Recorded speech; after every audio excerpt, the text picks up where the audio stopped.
At 12:45 p.m. on a busy Monday afternoon, Wilshire Boulevard, one of Los Angeles' busiest corridors, was brought to a standstill.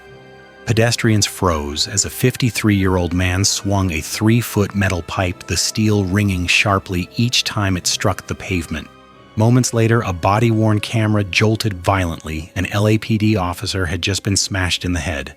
Officers shouted, "Put the stick down," while the suspect taunted them, refusing to surrender. How did a simple harassment call erupt into a full-scale street battle in broad daylight?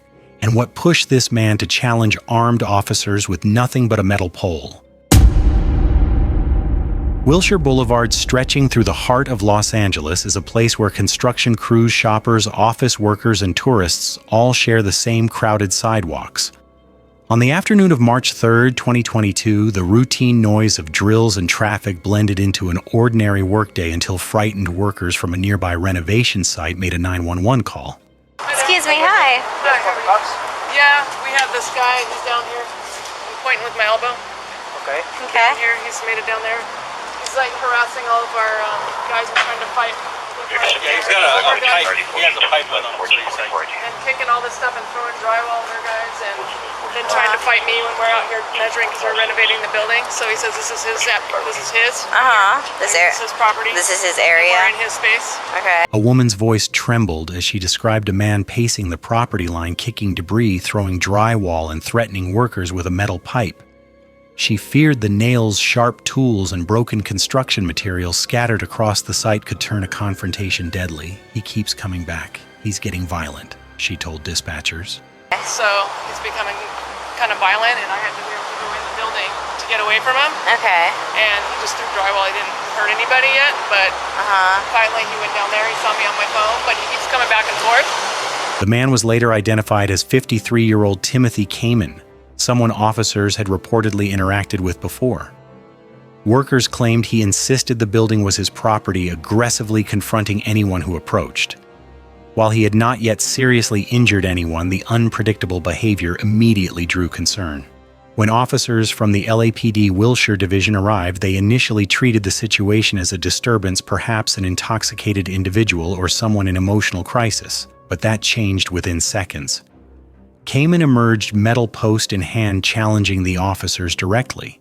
What began as a simple call for assistance devolved into a violent confrontation that unfolded on one of the city's busiest streets, with civilians watching in disbelief as police issued warnings, deployed tasers, and finally resorted to beanbag rounds. Get him again! No, what you doing? Back off! Back off! Back off!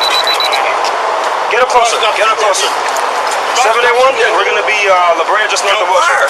Hold him off.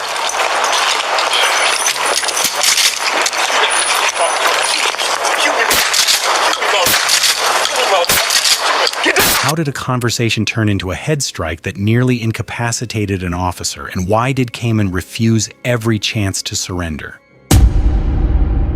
The call brought officers to Wilshire Boulevard and Detroit Street just after 12:45 p.m., where construction workers pointed toward a man pacing near a pile of debris. Bodycam footage shows officers approaching cautiously as one worker whispered, "He keeps coming back. He's throwing stuff. He's got a pipe." So he's becoming kind of violent, and I had to be able to go in the building to get away from him. Okay. And he just threw drywall. He didn't hurt anybody yet, but finally he went down there. He saw me on my phone, but he keeps coming back and forth. So he'll be back. Down there? Yeah, that's him right there. I see him.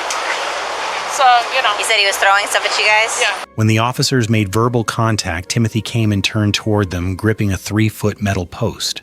His movements were erratic, sometimes defensive, sometimes confrontational. One officer raised his hands in a calming gesture, trying to de-escalate.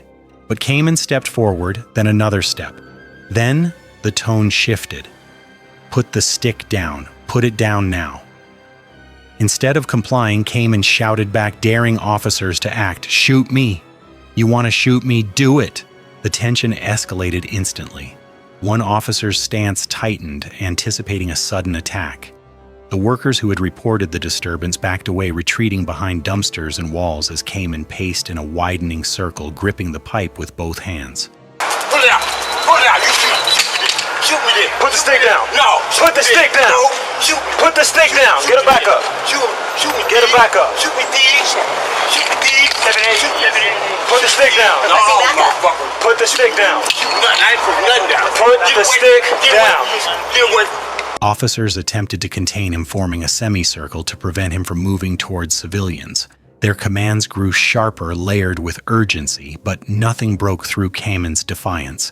Instead, he edged closer, his eyes fixed on the nearest officer. Then he lunged. The metal post swung downward with force. A sickening crack echoed off storefront windows. An officer fell to one knee, struck in the head. The moment the pipe connected with the officer's head, the scene detonated into chaos. The injured officer staggered back, clutching his temple, while the others surged forward. "Tase him, Taser!" Electric prongs snapped through the air, striking Camon, but he barely flinched. Instead, he roared in anger, spinning the metal pole like a makeshift spear. Officers tried to maintain distance, shouting commands layered with desperation. "Drop the stick, get back. Put it down now." Camon didn't run away. He ran through them, charging across Wilshire Boulevard, weaving between passing cars, forcing officers to pursue him into open traffic. Pedestrians on the sidewalk scattered, some ducking behind bus benches, others filming with shaking phones.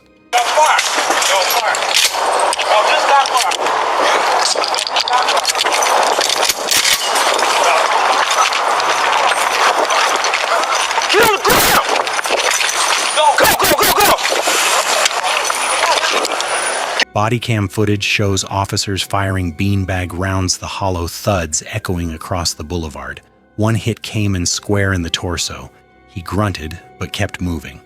Another round struck his thigh. Still, he advanced. More units arrived, some with foam projectile launchers, others positioning themselves to cut off escape routes. Sirens screamed in the distance as additional cars raced toward the scene. Camon stopped in the middle of the street, raising the metal pole above his head like a challenge. The officers braced themselves. He wasn't done fighting. Camon stood at the center of Wilshire Boulevard, breathing hard shoulders, heaving sweat streaking down his face. The metal pole dangled from his hand, but his eyes were locked on the line of officers edging closer. "Last chance, drop the stick," an officer shouted, keeping his beanbag shotgun trained on the suspect. Camon shook his head slowly. "I'm not putting nothing down," he barked, voice echoing between the buildings. A tense silence followed, just the hum of traffic halted at every intersection, and the distant flap of a police helicopter circling overhead. Put the stick down. Get it back up. Shoot me. Get it back up. Shoot me, thieves. Shoot me, thieves. 788. Put the stick down. No, motherfucker. Put the stick down. Nothing. I ain't put nothing down. Put the stick down. Get away. Put the stick down. Nothing down. Nothing. Use. Put the stick No, down. I ain't put nothing down. Put the stick down. Then Camon took one step forward, and another. That was it.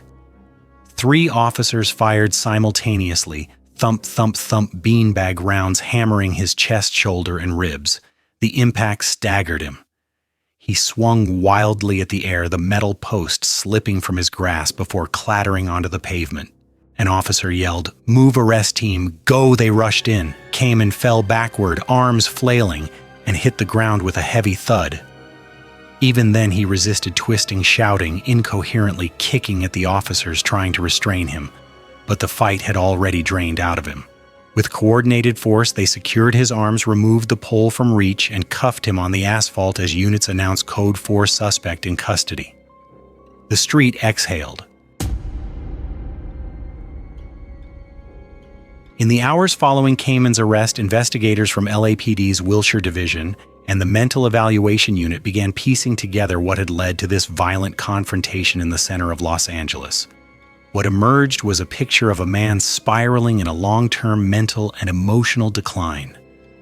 Neighbors described erratic behavior, claiming he had wandered the area for days, shouting at pedestrians, accusing strangers of taking his property, and scaring construction workers renovating the nearby building. One worker told investigators he kept saying this was his territory, like we were trespassing on land no one else could see.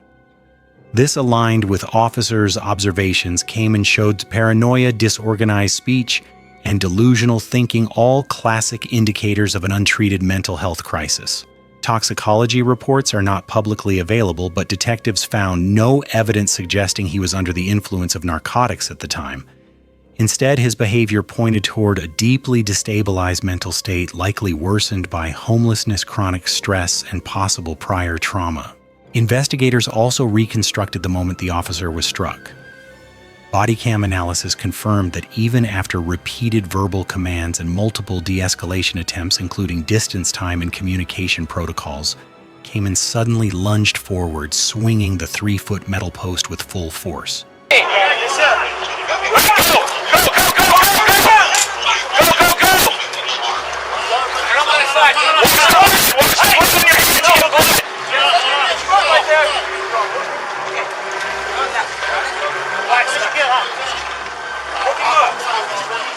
Step back!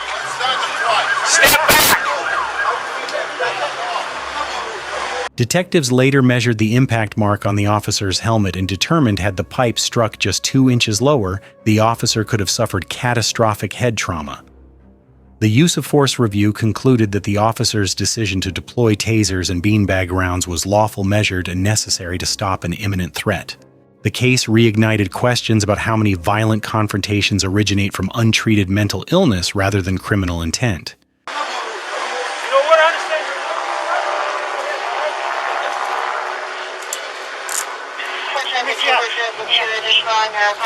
Get off my ear. 7 slow 10, we have code 4 in custody. 7 slow 10, I'm also going to need an additional supervisor to respond to our location. Timothy Camon was taken into custody after officers finally incapacitated him with a combination of tasers and beanbag rounds. He was transported to a local hospital in stable condition and later booked on multiple felony charges, including assault with a deadly weapon on a police officer. The officer who sustained a head injury made a full recovery thanks in part to his protective gear and the rapid actions of fellow officers on scene.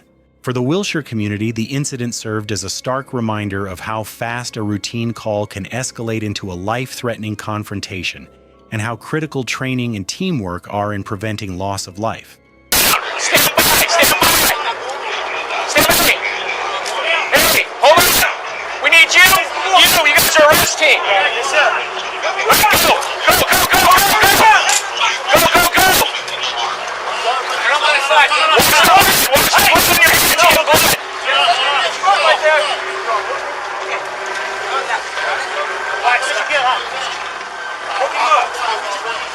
Step back! Step back! This incident underscores a hard truth: violence can erupt without warning, even in the middle of a busy Los Angeles workday. One person's unraveling mental state or refusal to comply can put workers, bystanders, and officers in immediate danger. It's a reminder to report threatening behavior early, create space for de-escalation when possible, and prioritize community awareness. Cases like this highlight the thin margin between harm and survival and the importance of supporting both public safety and mental health interventions. If you found this breakdown valuable, subscribe, share the video, and join the discussion below about what could prevent confrontations like this in the future.